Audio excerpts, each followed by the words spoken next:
more than 200. Right. But it don't put me in a position to make $1 million. Right. But we don't put that Into proposition up in front of people. How much did your degree cost you? How much did it afford you to make? I can show you how to put 200 and you can make. We don't put that value proposition up in front of people.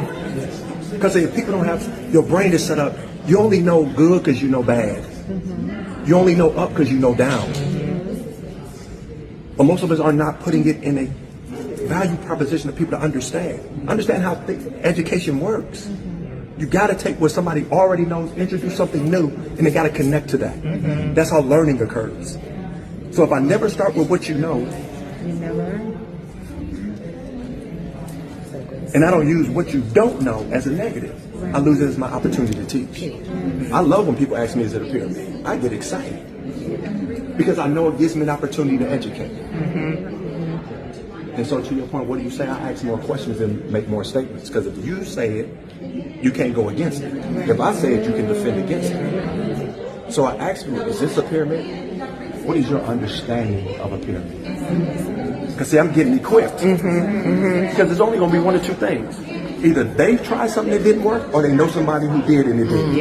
Yeah. And if they're emotionally charged, that lets you know somebody tried it.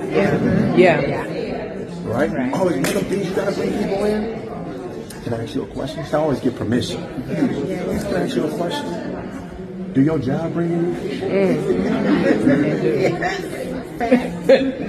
Don't you have an HR department? Right. What's their job? To bring on new talent. So you understand it in that realm. Why would you struggle in this realm? I said, what you understand? I said, let me ask you, because y'all know prior to what year were pyramids actually legal? Prior to what year? What year? No. See, this is just an educator. What year? 1979.